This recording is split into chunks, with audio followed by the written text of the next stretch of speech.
जय Shri Shyam students, welcome to class 12 Grooming Education. तो यहाँ पर बेटा मैं लेकर आई हूँ आपके लिए पार्ट 2 मनी एंड बैंकिंग का एज प्रॉमिस टू यू। तो यहाँ पर बेटा जो एक इम्पॉर्टेंट क्वेश्चन हमारा लास्ट का रह गया था मनी एंड बैंकिंग का, जो कि ये था कि सेंट्रल बैंक कैसे कंट्रोल करता है मनी सप्लाई को। सेंट्रल बैंक कैसे कंट्रोल करता है मनी सप्लाई को, यानी कि सेंट्रल बैंक का मोस्ट इंपॉर्टेंट फंक्शन जो कि है central bank as a controller of money supply. तो अब इसमें बेटा बहुत सारे टूल्स हैं जिसके थ्रू सेंट्रल बैंक क्या करता है, मनी सप्लाई को कंट्रोल करता है, लेकिन सारे के सारे इंपॉर्टेंट नहीं है। जो टूल्स इंपॉर्टेंट है वो हम इस वीडियो में बात करने वाले हैं। तो आइए स्टार्ट करते हैं। देखिए, जो भी पॉलिसी सेंट्रल बैंक अप्लाई करता है to control the money supply in the economy, कि इकोनॉमी में मनी सप्लाई कितनी होनी चाहिए, पैसा कितना होना चाहिए, कब इकोनॉमी में मनी सप्लाई को इंक्रीज करना है, कब इकोनॉमी में मनी सप्लाई को डिक्रीज करना है। तो सेंट्रल बैंक मनी सप्लाई को इंक्रीज भी कर सकता है और डिक्रीज भी कर सकता है अपनी एक पॉलिसी को यूज करके, जिस पॉलिसी का नाम है मॉनेटरी पॉलिसी। फर्दर इस पॉलिसी में मैं आपको ये बता दूं बेटा, मॉनेटरी पॉलिसी में जो भी टूल्स हैं, टूल्स को बेटा आप इंस्ट्रूमेंट्स भी बोल सकते हो या आप मेजर्स भी बोल सकते हो। ठीक है, जो भी मेजर्स है बेटा इसके मॉनेटरी पॉलिसी के अंडर, जो भी टूल्स हैं, इंस्ट्रूमेंट्स हैं, मेजर्स हैं जो सेंट्रल बैंक यूज करता है to control the money supply. Money supply को कंट्रोल करने का मतलब है मनी सप्लाई को कब इंक्रीज करना है इकोनॉमी में और कब डिक्रीज करना चाहता है सेंट्रल बैंक। तो उसको कंट्रोल करने के जो भी टूल्स हैं उन्हें बेटा दो में डिवाइड किया गया है। एक है क्वांटिटेटिव टूल्स, एक है बेटा क्वालिटेटिव टूल्स। ओके, तो यहां पर समझेंगे बेटा क्वांटिटेटिव एंड क्वालिटेटिव टूल्स में क्या डिफरेंस होता है। देखो, क्वांटिटेटिव टूल्स डायरेक्टली कंट्रोल करते हैं मनी सप्लाई को, लेकिन जो क्वालिटेटिव टूल्स है वो इनडायरेक्टली कंट्रोल करते हैं मनी सप्लाई को। अब जो चीजें डायरेक्टली कंट्रोल करती हैं किसी भी चीज को, तो वो बहुत जल्दी असर दिखाती हैं, उनका आउटकम बहुत जल्दी नजर आता है। तो क्वांटिटेटिव टूल्स ज्यादा इफेक्टिव होते हैं in controlling the money supply as compare to qualitative tool, क्योंकि जो क्वालिटेटिव टूल्स हैं वो इनडायरेक्टली कंट्रोल करते हैं मनी सप्लाई को। अब हम देखेंगे क्वांटिटेटिव टूल्स और क्वालिटेटिव टूल्स में कौन कौन से टूल्स इंपॉर्टेंट हैं। तो बेटा अगर क्वांटिटेटिव टूल्स की मैं बात करूं ना, तो इसमें इंपॉर्टेंट है CRR यानी कि cash reserve ratio, SLR statutory liquidity ratio, bank rate और ओपन मार्केट ऑपरेशंस। ये क्वांटिटेटिव टूल्स इंपॉर्टेंट है।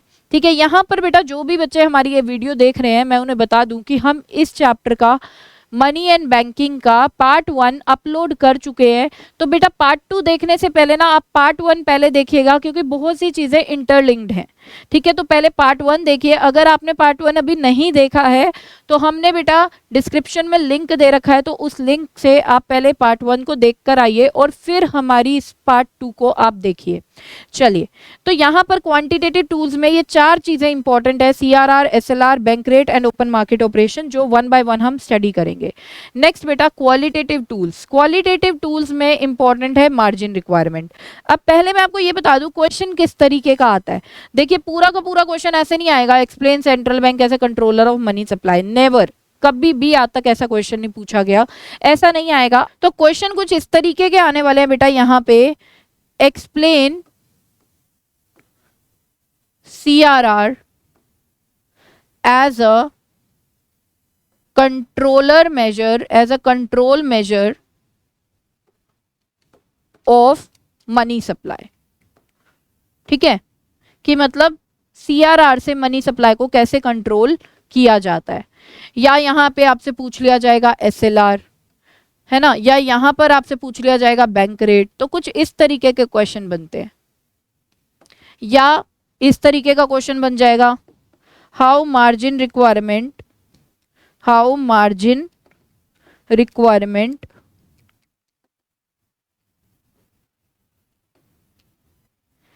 हेल्प इन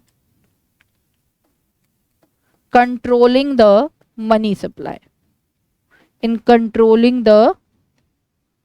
मनी सप्लाई, इस तरीके से बेटा क्वेश्चंस पूछ लिए जाते हैं।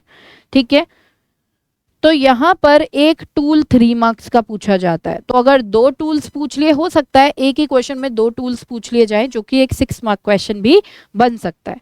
तो आइए बेटा वन बाय वन हम अब अंडरस्टैंड करेंगे इन टूल्स को कि ये है क्या। देखिए पार्ट 1 में मैंने आपको बताया था CRR क्या होता है ना। तो मैंने बेटा CRR की फुल फॉर्म आपको बताई थी, यहाँ पे भी एक बार रिकॉल करवा देती हूँ। देखो फुल फॉर्म है cash reserve ratio, cash reserve ratio. अब ये कैश रिजर्व रेशो क्या होती है? कैश रिजर्व रेशो होता है वो परसेंटेज ऑफ डिपॉजिट जो कमर्शियल बैंक को सेंट्रल बैंक के पास रखवाना पड़ता है before lending the loans to the public. Public को लोन देने से पहले जो कुछ percentage of deposit commercial bank को सेंट्रल बैंक के पास रखवाना पड़ता है उसे हम बोलते हैं कैश रिजर्व रेशो। ठीक है, अब देखो बेटा लेट सपोज कमर्शियल बैंक के पास डिपॉजिट आया 1 लाख का एंड CRR है 10%। तो इसका मतलब क्या है कि डिपॉजिट में से CRR कितना रखवाना पड़ेगा साइड में? CRR का अमाउंट आएगा बेटा 10% ऑफ 1 लाख यानी कि 10,000 रुपीज। 10,000 रुपीज तो कमर्शियल बैंक को CRR का अमाउंट साइड में करना पड़ गया। बाकी का अमाउंट क्या कर देगा? लोन दे सकता है ना। तो लेंडिंग कैपेसिटी यहाँ पर कमर्शियल बैंक की कितनी रहने वाली है? 1 लाख में से 1,000 रुपीज साइड में कर दिए, 90,000 यहाँ पर वो क्या दे सकता है? लोन दे सकता है पब्लिक को। आगे देखते हैं अब दूसरा एग्जाम्पल, उसमें मैं सिर्फ CRR का रेट चेंज कर रही हूँ, डिपॉजिट सेम है। CRR बेटा लेट सपोज 20% हो जाता है। 20% हो जाता है तो CRR का अमाउंट यानी कि 20,000 रुपीज क्या करना पड़ेगा? साइड में करना पड़ेगा कमर्शियल बैंक को, सेंट्रल बैंक के पास रखवाना पड़ेगा 1 लाख का 20%, है ना। तो यानी कि इस टाइम पे कितना लोन वो दे पाएगा? इस टाइम पे वो लोन दे पाएगा 80,000 रुपीज का। ठीक है, तो यहां पर बेटा आप देख पा रहे हैं कि जो CRR होता है, जो कैश रिजर्व रेशो होता है, वो कमर्शियल बैंक की लेंडिंग कैपेसिटी को क्या करता है? अफेक्ट करता है। जब कमर्शियल बैंक की लेंडिंग कैपेसिटी ही कम हो जाएगी तो आगे इकोनॉमी में मनी भी क्या होगी? कम ही तो जाएगी। तो यानी कि बेटा यहां पर हम देखेंगे कि CRR अगर इंक्रीज कर दिया जाता है, सेंट्रल बैंक CRR का रेट डिसाइड करता है कि कितना होगा, 10% होगा, 20% होगा, कितना होगा। अगर बेटा CRR सेंट्रल बैंक क्या कर देता है? इंक्रीज कर देता है, तो उससे क्या होता है? उससे ज्यादा सारा अमाउंट सेंट्रल बैंक के पास रखवाना पड़ता है कमर्शियल बैंक को, जिसकी वजह से उसकी लेंडिंग कैपेसिटी क्या हो जाती है? कम हो जाती है। लेंडिंग कैपेसिटी मतलब जितना वो लोन लोगों को दे सकता है वो क्या हो जाता है? कम हो जाता है। तो जब लेंडिंग कैपेसिटी ही कम हो जाती है तो मतलब लोगों के पास लोन का पैसा कम जाता है। जब लोगों के पास लोन का पैसा कम जा रहा है तो यानी कि इकोनॉमी में मनी सप्लाई क्या हो रही है? कम हो रही है। तो जब भी सेंट्रल बैंक मनी सप्लाई को कम करना चाहता है बेटा, तो उस टाइम पे सेंट्रल बैंक CRR को इंक्रीज कर देता है। और अब इसका दूसरा इफेक्ट देखेंगे, अगर CRR डिक्रीज हो जाएगा, अगर CRR डिक्रीज हो जाएगा तो मतलब अब डिपॉजिट में से कम अमाउंट को सेंट्रल बैंक के पास रखवाना पड़ेगा कमर्शियल बैंक को। अब ज्यादा सारा अमाउंट कमर्शियल बैंक के पास अवेलेबल रहेगा लेंड करने के लिए, लोगों को लोन देने के लिए। तो यानी कि यहाँ पर जो कमर्शियल बैंक की लेंडिंग कैपेसिटी है वो क्या हो जाएगी बेटा? इंक्रीज हो जाएगी। तो अब क्योंकि कमर्शियल बैंक की लेंडिंग कैपेसिटी इंक्रीज हो गई है तो कमर्शियल बैंक ज्यादा से ज्यादा लोन देगा पब्लिक को, जिसकी वजह से पब्लिक के पास पैसा जाएगा इकोनॉमी में, यानी कि मनी सप्लाई क्या हो जाएगी बेटा? मनी सप्लाई इकोनॉमी में इंक्रीज हो जाएगी। ठीक है, तो यहां पर CRR को इंक्रीज करना होगा अगर सेंट्रल बैंक मनी सप्लाई को कम करना चाहता है इकोनॉमी में, और CRR को डिक्रीज करना होगा अगर सेंट्रल बैंक मनी सप्लाई को इंक्रीज करना चाहता है इकोनॉमी में। अब नेक्स्ट हम बात करेंगे बेटा SLR की। अब ये SLR क्या होता है? ये होता है statutory liquidity ratio, statutory liquidity ratio. अब ये वो परसेंटेज ऑफ डिपॉजिट है जो कमर्शियल बैंक अपने पास रखता है before lending loan to the public. Public को लोन देने से पहले जो percentage of deposit commercial bank को अपने पास रखना होता है वो होता है स्टैट्यूटरी लिक्विडिटी रेशो।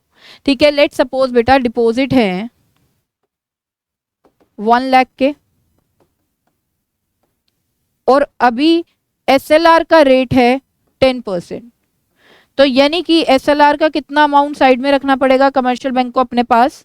रखना पड़ेगा बेटा 1 लाख का 10% यानी कि 10,000 रुपीज अपने पास रखना पड़ेगा out of the deposits of 1 lakh, और बाकी का क्या दे पाएगा? लेंड कर पाएगा। तो यानी कि लेंडिंग कैपेसिटी कितनी है यहाँ पर? लेंडिंग कैपेसिटी है बेटा 90,000। अब दूसरा एग्जाम्पल देखते हैं। लेट सपोज डिपॉजिट तो 1 लाख ही है, लेकिन जो SLR का रेट है वो 20% हो गया है। तो मतलब अब कमर्शियल बैंक को अपने पास 20,000 रुपीज रखने पड़ेंगे, यानी कि 20% ऑफ 1 लाख। 20,000 रुपीज अपने पास रखने पड़ेंगे, मतलब अब लेंड कितना कर पाएगा? 80,000 रुपीज लेंड कर पाएगा। ठीक है, तो यानी कि बेटा आप देखो कि जैसे ही SLR का रेट बढ़ा 10% से 20% हुआ, तो बैंक की लेंडिंग कैपेसिटी क्या हो गई? कम हो गई, 90,000 से 80,000 हो गई। तो यही कुछ ऐसा होता है कि अगर SLR का रेट भी बेटा सेंट्रल बैंक ही डिसाइड करता है, तो अगर सेंट्रल बैंक SLR का रेट इंक्रीज कर देता है, SLR का जब रेट इंक्रीज होता है तो कमर्शियल बैंक की जो लेंडिंग कैपेसिटी है वो क्या हो जाती है? कम हो जाती है। सेम है CRR ही है ये, है ना, इफेक्ट मतलब सेम है। जैसे वो भी इंक्रीज होता है तो लेंडिंग कैपेसिटी कम तो मनी सप्लाई कम, तो यहाँ पर भी वही सेम इफेक्ट है बेटा। आगे मनी सप्लाई क्या हो गई? कम हो गई। और इसका वाइस वर्सा, अगर SLR का रेट कम हो जाएगा, डिक्रीज हो जाएगा, तो यानी कि कम पैसा अब कमर्शियल बैंक को अपने पास रखना पड़ेगा डिपॉजिट्स में से, तो ज्यादा वो लेंड कर पाएगा, तो लेंडिंग कैपेसिटी क्या हो जाएगी? इंक्रीज हो जाएगी। लेंडिंग कैपेसिटी इंक्रीज तो मनी सप्लाई क्या हो जाएगी? इंक्रीज हो जाएगी। अगर सेंट्रल बैंक मनी सप्लाई को डिक्रीज करना चाहता है तो SLR का रेट सेंट्रल बैंक को इंक्रीज करना होगा, और अगर सेंट्रल बैंक मनी सप्लाई को इंक्रीज करना चाहता है तो SLR का रेट सेंट्रल बैंक को डिक्रीज करना होगा। अब आगे चलते हैं, बैंक रेट। अब ये बैंक रेट क्या है?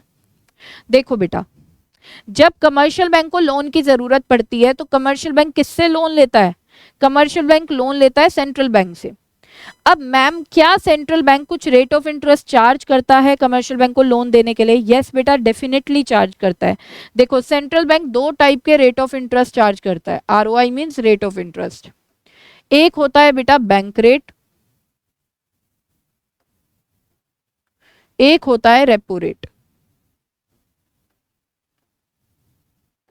बैंक रेट वो रेट ऑफ इंटरेस्ट होता है जो कमर्शियल बैंक से चार्ज करता है central bank for lending long term loans to the commercial bank. Long term loans के लिए बैंक रेट चार्ज करता है, ठीक है। और जो शॉर्ट टर्म लोन देने के लिए कमर्शियल बैंक को कमर्शियल बैंक से रेट ऑफ इंटरेस्ट चार्ज करता है सेंट्रल बैंक, उसे हम बोलते हैं repo rate, short term loan के लिए, ठीक है। अब ये तो हो गई बैंक रेट और रेपो रेट के बारे में बात, ठीक है। अब हम बात करेंगे, मैम ये तो चलो सेंट्रल बैंक चार्ज कर रहा है कमर्शियल बैंक को लोन देने के लिए, कमर्शियल बैंक जब पब्लिक को लोन देता है तो वो जो रेट ऑफ इंटरेस्ट चार्ज करता है उसे हम क्या बोलते हैं? तो बेटा उसे हम बोलते हैं lending rate. Lending rate, lending rate ये वो रेट ऑफ इंटरेस्ट है जो कमर्शियल बैंक चार्ज करता है पब्लिक से for lending the loans to the public. अब देखो बेटा, अब हम उस सिचुएशन की बात करें जिसमें पब्लिक कमर्शियल बैंक से लोन मांग रही है लेकिन कमर्शियल बैंक के पास पैसा नहीं है लोन देने को। तो कमर्शियल बैंक ने सोचा मैं ऐसा करता हूं, सेंट्रल बैंक से बोरो कर लेता हूं, लोन ले लेता हूं सेंट्रल बैंक से और आगे पब्लिक को लोन दे दूंगा। अब यहां पर प्रॉब्लम क्या आएगी? प्रॉब्लम ये आएगी, देखो बेटा कमर्शियल बैंक का मेन मोटिव होता है प्रॉफिट अर्न करना। लेट सपोज देखो यहां पर लेट सपोज ये है कमर्शियल बैंक, ये है सेंट्रल बैंक और ये है बेटा पब्लिक, है ना। अब कमर्शियल बैंक ने लोन लिया किससे? सेंट्रल बैंक से, to give the loan to the public. अब लेट सपोज सेंट्रल बैंक ने चार्ज किया कमर्शियल बैंक से 10% तो लोन देने के लिए। तो अब आपको क्या लगता है कमर्शियल बैंक आगे पब्लिक से भी 10% लेगा? नहीं, कमर्शियल बैंक का मेन मोटिव होता है बेटा प्रॉफिट अर्न करना, तो कमर्शियल बैंक इससे 10% से तो ऊपर ही लेगा पब्लिक से। लेट सपोज पब्लिक से उसने लिया 15%, ठीक है, तो बैंक रेट यहाँ पर 10% है, बट जो लेंडिंग रेट है वो कितना है बेटा 15%।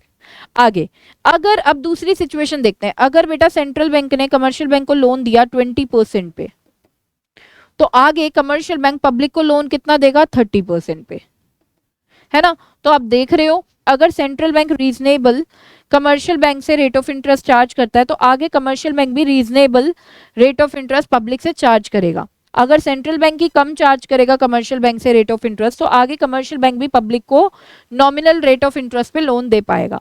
लेकिन अगर, तो आप देख रहे हो बेटा इस डायग्राम से कि सेंट्रल बैंक कितना rate of interest commercial bank से चार्ज करता है फॉर लेंडिंग द लोन, उससे कहीं ऊपर ही जाता है लेंडिंग रेट, है ना। तो मतलब बैंक रेट के ऊपर कहीं ना कहीं लेंडिंग रेट डिपेंडेंट है, राइट। अगर central bank low rate of interest charge करके कमर्शियल बैंक को लोन देगा, तो आगे कमर्शियल बैंक पब्लिक को भी लो रेट ऑफ इंटरेस्ट ही चार्ज करेगा for giving the loan to the public, right. लेकिन अगर central bank high rate of interest charge करेगा, मतलब हाई बैंक रेट चार्ज करेगा, तो आगे कमर्शियल बैंक पब्लिक को और हाई पे देगा, मतलब लेंडिंग रेट और ज्यादा हाई रहेगा। तो अब यहाँ पे आपने देखा कि बैंक रेट का इफेक्ट कहीं ना कहीं किस पे आता है, लेंडिंग रेट पे।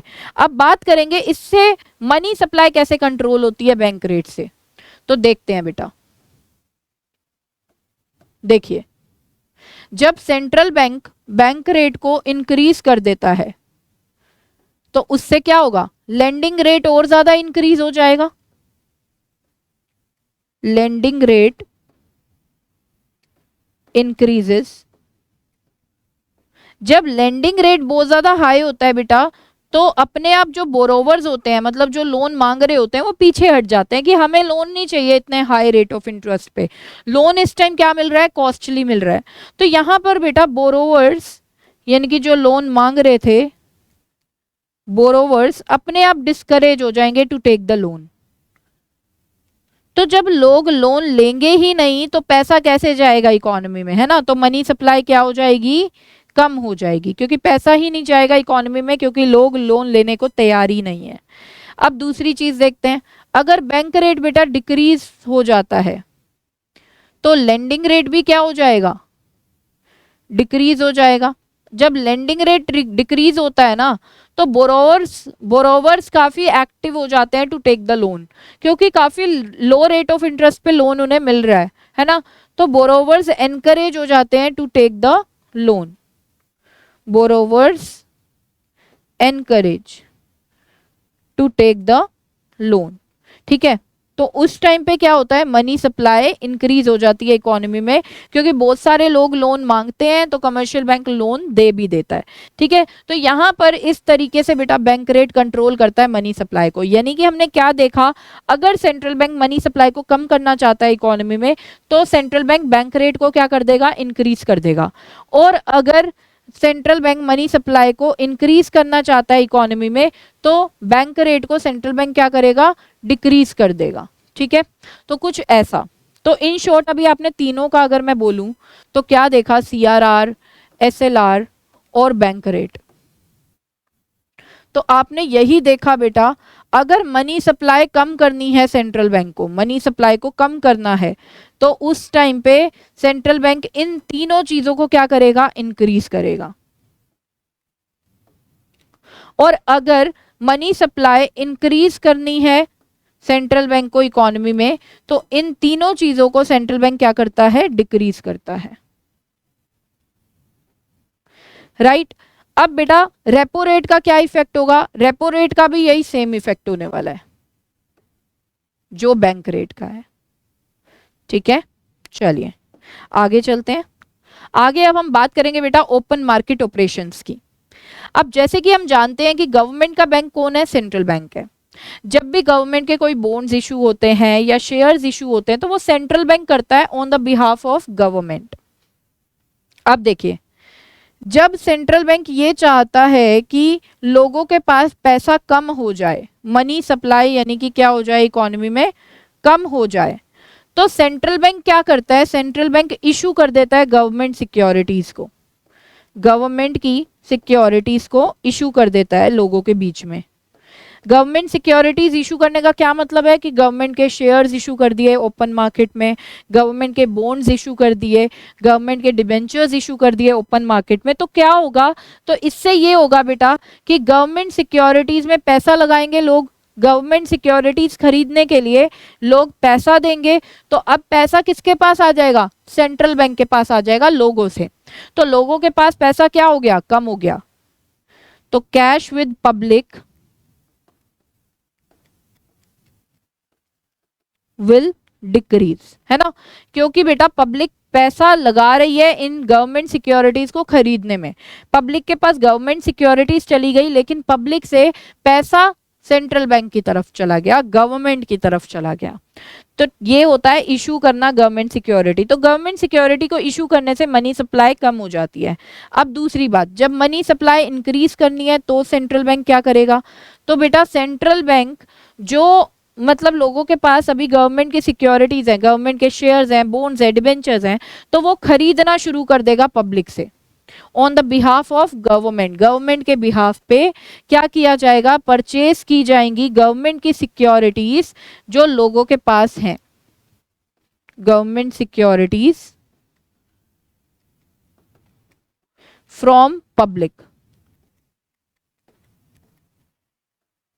अब इससे क्या होगा, इससे ये होगा कि अब सेंट्रल बैंक यानी कि गवर्नमेंट से, बेसिकली सेंट्रल बैंक गवर्नमेंट के बिहाफ पे ही तो पेमेंट करेगा ना, तो सेंट्रल बैंक से पैसा पब्लिक के पास चला जाएगा, है ना, तो लोगों के पास पैसा आ जाएगा, तो मनी सप्लाई क्या हो जाएगी, इंक्रीज हो जाएगी, जब जब पब्लिक गवर्नमेंट सिक्योरिटीज को बेच देगी सेंट्रल बैंक को। ठीक है, तो ओपन मार्केट ऑपरेशन बेटा यही होता है, ओपन मार्केट ऑपरेशन कि इशू करना गवर्नमेंट सिक्योरिटीज को एंड परचेज करना गवर्नमेंट सिक्योरिटीज को in the open market. This is called open market operations. तो इस तरीके से ओपन मार्केट को यूज किया जाता है मनी सप्लाई को कंट्रोल करने के लिए। जब मनी सप्लाई को डिक्रीज करना होता है तो इशू कर दिया जाता है गवर्नमेंट सिक्योरिटीज को ओपन मार्केट में बेचने के लिए, और जब मनी सप्लाई को इंक्रीज करना होता है पब्लिक में तो परचेज की जाती हैं government securities from the public. चलिए अब नेक्स्ट हम बात करेंगे बेटा मार्जिन रिक्वायरमेंट की। मार्जिन रिक्वायरमेंट जो कि हमारा क्वालिटेटिव टूल है। अब ये मार्जिन रिक्वायरमेंट क्या होता है और ये कैसे हेल्प करता है मनी सप्लाई को कंट्रोल करने में। ये बहुत ही इंपॉर्टेंट टूल्स के बारे में मैंने यहाँ पे बेटा बात करी है। सारे के सारे टूल्स बहुत ज़्यादा इंपॉर्टेंट है, किसी भी टूल को मेक श्योर आप छोड़कर नहीं जाएंगे। चलिए केस 1 की बात करते हैं। देखिए बेटा, जैसे हमें पता है कि हमें अगर बैंक से लोन लेना होता है तो हमें कोलेट्रल रखवाना पड़ता है। अब ये कोलेट्रल क्या होता है, कोलेट्रल होता है कोई ना कोई चीज गिरवी रखवा देना फॉर टेकिंग द लोन, है ना। तो बैंक से लोन लेना है तो चीज तो गिरवी रखवानी पड़ेगी।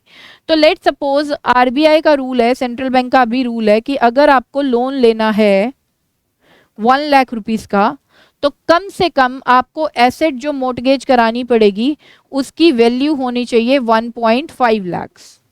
ठीक है, तो अब इससे क्या पता लग रहा है आपको कि अगर मैं लोन लेती हूँ 1 लाख रुपए का जिसके लिए मुझे एसेट गिरवी रखवानी पड़ती है 1.5 लाख रुपए की, तो यानी कि मेरा रिस्क कितना है, 50,000 मेरा रिस्क है ऑफ टेकिंग द लोन।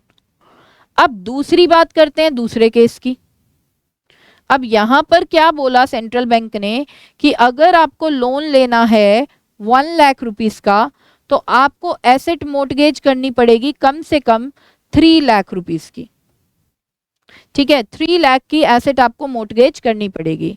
तो यहां पर रिस्क कितना है, यहां पर रिस्क हो गया है अब 2 लाख का, है ना, कि अगर मैं लोन का पैसा नहीं चुका पाई तो बैंक मेरी 3 लाख की एसेट मेरे से ले लेगी। ठीक है, 1 लाख तो बैंक ने दे ही दिया लोन के तौर पे, लेकिन जो बाकी के 2 लाख हैं वो मेरा क्या हो गया, रिस्क हो गया। अब ये रिस्क ही कहीं ना कहीं क्या है, मार्जिन रिक्वायरमेंट। मार्जिन रिक्वायरमेंट का मतलब क्या होता है बेटा, मार्जिन रिक्वायरमेंट का मतलब होता है the difference between the value of the asset mortgage, जो एसेट आपने गिरवी रखवाया है उसकी वैल्यू और द लोन टेकन उसकी वैल्यू में जो डिफरेंस होता है उसे हम बोलते हैं मार्जिन रिक्वायरमेंट। अब जैसे यहाँ पर हम देखें एसेट हमने 3 लाख की मोर्टगेज की है to take the loan of 1 lakh, तो जो डिफरेंस है बेटा वो है 2 लाख का, मतलब मार्जिन रिक्वायरमेंट क्या है, 2 लाख की है। जितनी ज़्यादा मार्जिन रिक्वायरमेंट होती है उतना ज़्यादा रिस्क लोन लेने पे बढ़ जाता है ना। तो बेटा अब हम देखेंगे कि ये मार्जिन रिक्वायरमेंट को कैसे यूज़ किया जाता है मनी सप्लाई को कंट्रोल करने के लिए। देखिए, जब सेंट्रल बैंक चाहता है कि मनी सप्लाई कम हो जाए इकोनॉमी में, लोग लोन कम लें ताकि पैसा कम जाए इकोनॉमी में, तो सेंट्रल बैंक ना रिस्क ऑफ टेकिंग लोन बढ़ा देता है। मतलब सेंट्रल बैंक उस टाइम पे मार्जिन रिक्वायरमेंट को इंक्रीज कर देता है, क्योंकि मार्जिन रिक्वायरमेंट जितनी ज़्यादा इंक्रीज होगी उससे क्या होगा, रिस्क उतना ज़्यादा इंक्रीज हो जाएगा, risk on taking loan increase होगा। रिस्क इंक्रीज होगा तो बेटा बोरोवर्स अपने आप डिस्करेज हो जाएंगे टू टेक द लोन। तो जब लोग खुद ही लोन नहीं लेंगे तो मनी सप्लाई क्या हो जाएगी, डिक्रीज हो जाएगी। अब हम दूसरी बात करते हैं कि मनी सप्लाई इंक्रीज करनी है तो क्या करेगा सेंट्रल बैंक। देखिए, मनी सप्लाई इंक्रीज जब करना चाहता है सेंट्रल बैंक, तो सेंट्रल बैंक उस टाइम पे मार्जिन रिक्वायरमेंट को कम कर देगा ताकि बेटा रिस्क कम हो जाएगा लोन लेने का। तो यहाँ पर जो बोरोवर्स हैं वो एनकरेज होंगे to take the loan. Borrowers will be encouraged, the borrowers will encourage to take the loan. यहाँ पे बोरोवर्स एनकरेज होंगे लोन लेने के लिए। ज़्यादा से ज़्यादा लोग लोन मांगेंगे तो लोगों के पास पैसा जाएगा लोन के तौर पे और मनी सप्लाई क्या हो जाएगी, इंक्रीज हो जाएगी। तो इस तरीके से सेंट्रल बैंक बेटा इन टूल्स को यूज़ करके, ये जो हमने मॉनेटरी पॉलिसी के टूल्स पढ़े हैं उनको यूज़ करके सेंट्रल बैंक क्या करता है, कंट्रोल करता है मनी सप्लाई को। तो आई होप ये वीडियो आपको अच्छे से समझ में आई होगी। अगर बेटा आपको कोई भी डाउट है तो आप हमें हमारे कमेंट सेक्शन में पूछ सकते हैं। हमारी जो टीम है वो आपको as soon as possible reply करेगी। तो यहाँ पर गाइज इजाज़त चाहती हूँ इस सेशन को एंड करने की, और ये भी होप करती हूँ कि आप इस वीडियो को शेयर करेंगे अपने फ्रेंड्स के साथ भी जो इकोनॉमिक्स की कंपार्टमेंट के लिए प्रिपेयर कर रहे हैं, ताकि उनको भी काफ़ी यूज़फुल गाइडेंस मिलती रहे। तो यहाँ पर इजाज़त चाहती हूँ इस सेशन को एंड करने की, और बेटा मिलते हैं हमारे नेक्स्ट सेशन में बढ़िया से यूज़फुल कंटेंट के साथ। तो यहाँ पर सेशन को एंड करती हूँ और मिलते हैं हमारे नेक्स्ट सेशन में। Till then, bye bye, take care, जय Shri Shyam and keep studying.